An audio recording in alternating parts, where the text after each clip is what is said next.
Hello students. So today we are going to discuss about the science class 10 science solution for gala paper 1. सबसे पहले आज हम objectives को solve करते हैं. Let us discuss the objectives. देखो पहला क्वेश्चन यहाँ पे क्या है. Which is the reducing agent from the following reactions. आपको यहाँ पे केमिकल रिएक्शन दिया है, that is H2S plus 3O2 gives 3H2 plus SO2. Students reducing agent किसको बोलते हैं? देखो ये एक रेडॉक्स रिएक्शन का एक एग्जांपल है. अब जो सब्सटेंस ऑक्सीडाइज होता है that is called reducing agent. देखो ऑक्सीडाइज होने का मतलब है आइदर यू गेन ऑक्सीजन या फिर यू लूज द हाइड्रो. अब इस कंपाउंड में H2S और O2 में आप इक्वेशन को देखो तो H2S गेन्स हाइड्रो ऑक्सीजन.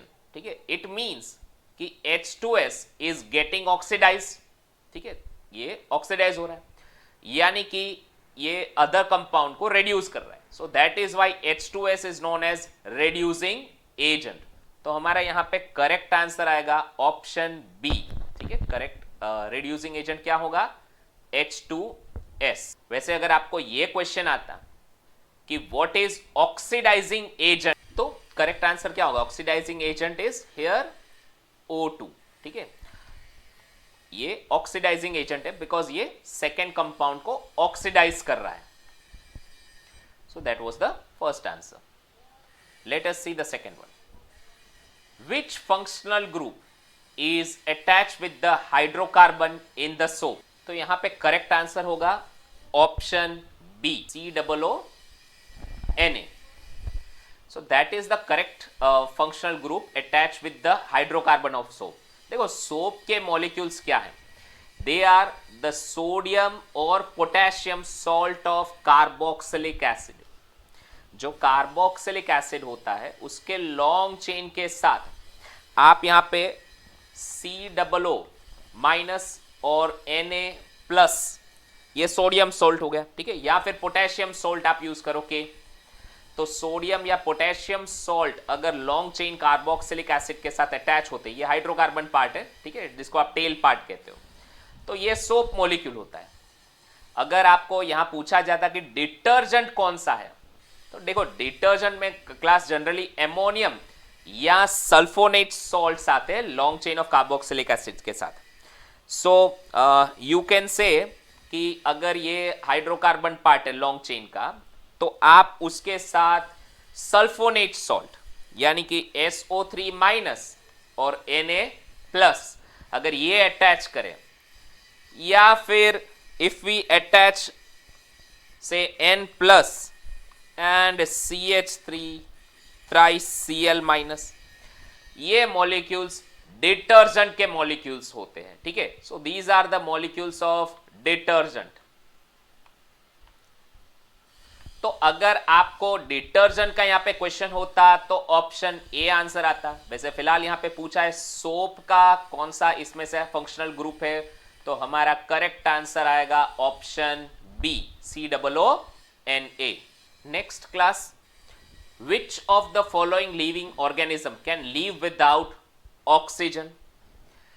तो यहां पे करेक्ट आंसर होगा class C, east.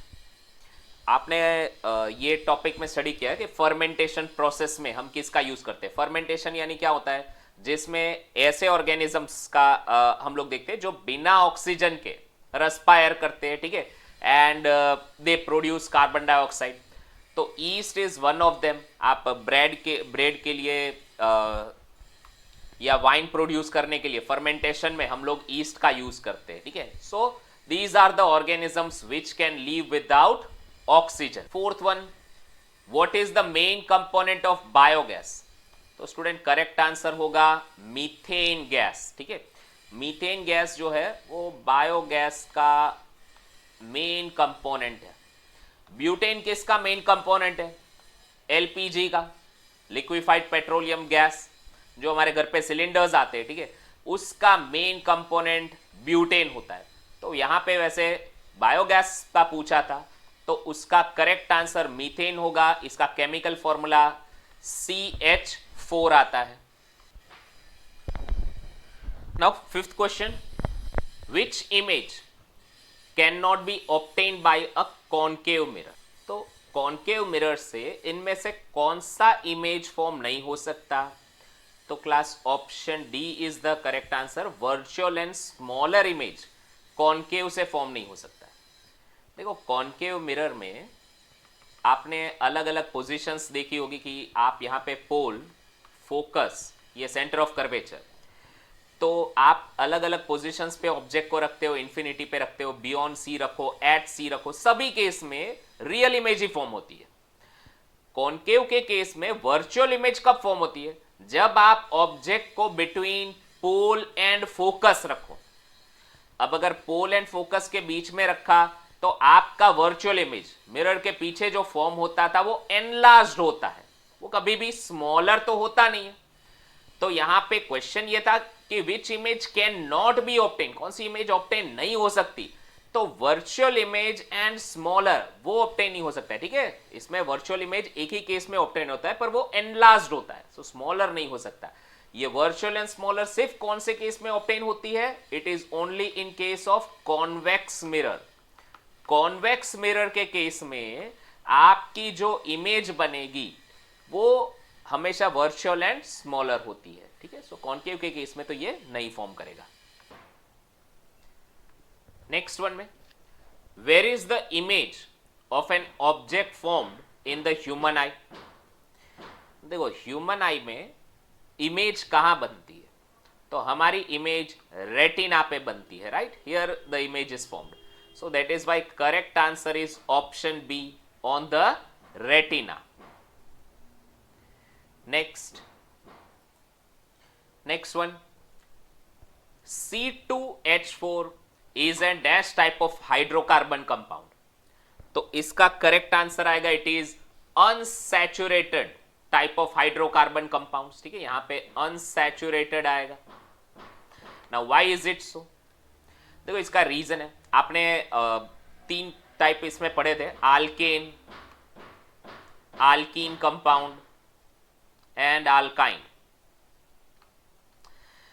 Alcaine compound में कार्बन कार्बन के बीच सिंगल बॉन्ड होता है, आल्कीन में डबल और आल्काइन में ट्रिपल बॉन्ड होता है। अब ये दोनों ही कंपाउंड जो होते हैं जिसमें कार्बन कार्बन के बीच में डबल या ट्रिपल बॉन्ड हो, they are known as unsaturated hydrocarbon compound, जबकि जो अल्केन ग्रुप आता है वो सैचुरेटेड हाइड्रोकार्बन कंपाउंड आता है। तो आप अगर इसका स्ट्रक्चर देखो तो सी के बीच में, कार्बन कार्बन के बीच में डबल बॉन्ड आएंगे। ठीक है, ये अल्कीन के ग्रुप में आएगा and you have hydrogen, so it is having double bond, इसलिए ये एक अल्कीन ग्रुप का कंपाउंड है। So it is unsaturated hydrocarbon. चलो नेक्स्ट में, Mendeleev had included dash elements in his periodic table. देखो मेंडलीव के टाइम पे टोटल 63 एलिमेंट नोन थे। न्यूलैंड के टाइम पे कितने नोन थे? It was 56। ठीक है, Newland, you have studied Newlands law of octaves, उसके टाइम पे 56 एलिमेंट्स नोन थे, जबकि मेंडलीव के टाइम में 63 एलिमेंट्स वेर नोन। ठीक है, तो उन्होंने 63 एलिमेंट्स को इंक्लूड किया था। 9th में, in the pancreatic juice dash enzyme is present in the digestion of lipid. तो करेक्ट आंसर आएगा लिपेज। लिपेज एंजाइम जो है वो पैंक्रियाटिक जूस के साथ सेक्रेट होता है and it helps in the digestion of lipids या फैट ग्लोब्यूल्स आप कह सकते हो। ठीक है, फैट मॉलिक्यूल्स के लिए। अगर मैं ट्राइप्सिन की बात करूं, ठीक है, ये भी एक्चुअली पैंक्रियाटिक जूस में ही सेक्रेट होता है and it helps in the digestion of proteins. So trypsin protein को डाइजेस्ट करता है, इनफैक्ट पेप्सिन भी प्रोटीन को ही डाइजेस्ट करता है, पर pepsin is secreted by the stomach wall. तो हमारे लिए यहाँ पे जो करेक्ट आंसर आएगा कि पैंक्रियाटिक जूस में कौन सा एंजाइम सेक्रेट होता है जो लिपिड को डाइजेशन में हेल्प करेगा, तो that is lipase. So next, ovum is fertilised by the sperm in dash. तो यहां पे करेक्ट आंसर आएगा ओविडक्ट. सी, अगर फर्टिलाइजेशन की बात करें तो generally it occurs in the oviduct और इन अ फैलोपियन ट्यूब. ठीक है, तो करेक्ट आंसर ओविडक्ट होगा. 11th, the distance between an object kept 20 centimeter from the plane mirror and its image is what. देखो प्लेन मिरर, अगर आपने यहां पे एक ऑब्जेक्ट रखा है, say A B is the object and ये 20 सेंटीमीटर की दूरी पे है, आपकी इमेज कहां फॉर्म होगी स्टूडेंट्स? प्लेन मिरर में तो image behind the mirror form होता है, ए डैश बी डैश लेटर से, और इसका distance from the mirror same होता है एज दैट ऑफ ऑब्जेक्ट, यानी ये भी 20 रहेगा. तो फिर ऑब्जेक्ट और इमेज के बीच में डिस्टेंस कितना आया? तो it will be 40 centimetre, right. तो यहां पे बस यही पूछा था कि ऑब्जेक्ट और इमेज के बीच का डिस्टेंस कितना है, तो correct answer should be 40 centimetre. Next में, dash is not obtained from solar energy. Student, sun की एनर्जी से हमें इनमें से कौन सी एनर्जी ऑब्टेन नहीं होती है? तो करेक्ट आंसर आएगा न्यूक्लियर एनर्जी. विंड तो of course it is because of solar energy, है ना. वी नो दैट कि टेम्परेचर डिफरेंस जो होता है उसी की वजह से विंड फ्लो करता है. तो यहां पे सन का एनर्जी यूटिलाइज होता है. न्यूक्लियर एनर्जी जो ऑब्टेन होती है न्यूक्लियस में से, ठीक है, फिशन या फ्यूजन रिएक्शन से जो हमें एनर्जी मिलती है, definitely that is not obtain from solar energy. Next class true और फॉल्स टाइप क्वेश्चन है. In modern periodic table the atomic radius decrease from upward to downward in the group. अच्छा, group है, group में आप ऊपर से नीचे की तरफ आ रहे हो, तो क्या हमारा रेडियस डिक्रीज होगा? तो answer is false, radius increase होगा. स्टूडेंट्स, आप ग्रुप में जब ऊपर से नीचे आओगे तो देखो क्या होगा, न्यूक्लियस के राउंड में एक एक रिंग बढ़ेगा ना. एटॉमिक रेडियस यहां पे जैसे आप नीचे आ रहे हो, ठीक है, number of rings will go on increasing, या ऑर्बिट्स बढ़ती जाएगी, तो रिजल्ट आपका रेडियस बढ़ता जाएगा, एटॉमिक रेडियस विल इंक्रीज. हाँ, अगर आप पीरियड में से लेफ्ट टू राइट जा रहे हो तो क्या होता है कि नेक्स्ट मतलब जो लास्ट ऑर्बिट में जो वैलेंस इलेक्ट्रॉन है उसके नंबर्स बढ़ते जाते हैं. पहले फर्स्ट आपका जो एलिमेंट था वहां एक इलेक्ट्रॉन था, फिर 2 आएंगे, फिर 3 आएंगे, तो अट्रैक्टिव फोर्स बढ़ने की वजह से जब आप पीरियड में लेफ्ट टू राइट मूव करोगे तो रेडियस डिक्रीज होता है. Radius decreases from left to right in periods. ठीक है, इसमें द एटॉमिक रेडियस डिक्रीजेस. लेकिन फिलहाल यहां पे ग्रुप में पूछा था फ्रॉम अपवर्ड टू डाउनवर्ड, मतलब ऊपर से नीचे की तरफ जा रहे हो, तो आपका रेडियस डिक्रीज नहीं होता, इट विल इंक्रीज. ठीक है, so it is false. Next में, wings of the birds and insects are analogous organ. तो the answer is true. Students, analogous organ किसे कहते हैं? तो ऐसे ऑर्गन्स जिसमें स्ट्रक्चर तो डिफरेंट हो लेकिन फंक्शन जिनके सेम हो. अगर बर्ड और इंसेक्ट की बात करें तो इनके इंटरनल स्ट्रक्चर को आप देखो अलग अलग है. यहां पे आपको अंदर स्केलेटन मिलेगा, बोन मिलेगा. इंसेक्ट्स में जनरली मेम्ब्रेनियस फ्लैप होता है. जैसे आप एक फ्लाई का विंग अगर आप कंपेयर करो किसी बर्ड के साथ, तो इंसेक्ट में कोई बोन या ऐसा कुछ होता नहीं है, तो अंदर से स्ट्रक्चर अलग है लेकिन दोनों काम एक ही करते हैं ना, दे हेल्प इन फ्लाइंग. तो that is why function same है. तो ऐसे ऑर्गन्स को एनालॉगस ऑर्गन कहते हैं. So it is true. अब स्टूडेंट्स, यहां पे होमोलोगस ऑर्गन किसे कहते हैं? तो होमोलोगस ऐसे ऑर्गन्स होते हैं जिनके अंदर से जो स्ट्रक्चर है ये तो सेम होते हैं, बट जिनके जो फंक्शंस है ये डिफरेंट आपको मिलेंगे, ठीक है।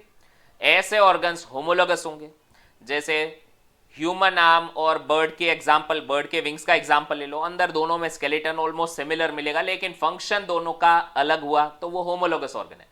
तो फिलहाल तो बर्ड और इंसेक्ट का कंपैरिजन था, फंक्शन सेम है, स्ट्रक्चर डिफरेंट है, that is why they are analogous.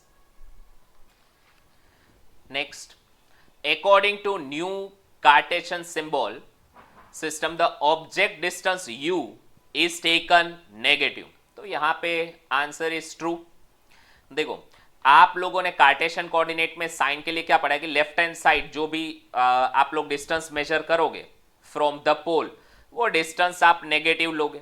अब हम लोग कोई भी मिरर ले, कॉनकेव ले या कॉन्वेक्स, ऑब्जेक्ट को तो हमेशा लेफ्ट साइड ही रखते हैं, so that is why you object distance हमेशा नेगेटिव लेंगे, ठीक है। So it is true. Next में water level in the sea rises, यानी कि टाइड जो फॉर्म होता है या फॉल्स होता है, जो एब फॉर्म करता है, that is due to gravitational pull of the moon on the spinning earth. तो इसका आंसर आएगा ट्रू। टाइड्स और एब्स सी में जो आते हैं उसका रीजन क्या होता है, मून का और सन का ग्रेविटेशनल पुल माना जाता है, ठीक है। इसमें मेन जो मून हमारे नजदीक है अर्थ से, तो इसका पुल ज्यादा अफेक्ट करेगा। सो of course moon is responsible for the tides and abs. Next students, short questions है, आपको यहां पूछा है which plant hormone retards the growth of plant. तो करेक्ट आंसर यहां पे होगा एब्सिसिक एसिड। क्लास, ये हार्मोन क्या करता है, actually it this inhibits the growth and also it is responsible for wilting of leaves. तो दैट इज वाई ये ग्रोथ को रिटार्ड करता है। वैसे इसके अलावा दूसरे कौन से हार्मोन्स प्लांट में सेक्रेट होते हैं, जस्ट फॉर द इंफॉर्मेशन, एक तो इसमें ऑक्सीन अदर हार्मोन सेक्रेट होता है, ठीक है, जो कि सेल की लेंथ को इंक्रीज करता है and it helps the plant to bend towards the light. Gibberellin, it induces growth in stems, जबकि साइटोकाइनिन जो होता है वो फ्रूट्स और सीड्स के ग्रोथ के लिए हेल्पफुल रहता है। अब ये तीन हार्मोन जो है वो ग्रोथ प्रमोटर हार्मोन है, इट प्रमोट्स द ग्रोथ, ठीक है, इसमें ग्रोथ इंक्रीज होता है। जबकि रिटार्ड कौन सा हार्मोन करता है, तो एब्सिसिक एसिड ग्रोथ को रिटार्ड करता है, it inhibits the growth. Okay, तो करेक्ट आंसर यहां पे एब्सिसिक एसिड आएगा। अदर हार्मोन स्टूडेंट्स याद रखना, अगर आपको ग्रोथ प्रमोटिंग हार्मोन कहे तो आपको ये तीनों हार्मोन लिखने हैं। Give 3 names of vegetables produce from wild cabbage bye artificial selection method. तो स्टूडेंट्स आपको यहां पे टेक्स्ट में 6 नेम्स दिए, आपको कोई भी 3 नेम इसमें से लिखने हैं। So you can write the examples like kohlrabi, cauliflower, broccoli, cabbage, red cabbage and kale. तो इसमें से कोई भी 3 नेम्स आपको लिखने हैं। नेक्स्ट में give name of platform having first time eye and write the form of the eye. तो देखो जो प्लेटफॉर्म जिनको फर्स्ट टाइम आई था, ठीक है, that is the name is planaria. इन ऑर्गेनिजम्स को जस्ट एकदम प्राइमरी टाइप आई थी, तो उनका फॉर्म कैसा था आई का, तो you have to write it in the second point that it has very simple eye that are just eye spots which can detect light, ठीक है। नेक्स्ट में the power voltage rating, it is rating, ठीक है। तो power voltage rating of an electric device is 100 watt to 50 volt. So what does it mean, देखो 100 what, what मतलब क्या होता है, पावर का यूनिट है, पावर यानी एनर्जी अपॉन टाइम होता है, ठीक है ना। तो 100 वॉट का रेटिंग है, it means that device will consume 100 joule energy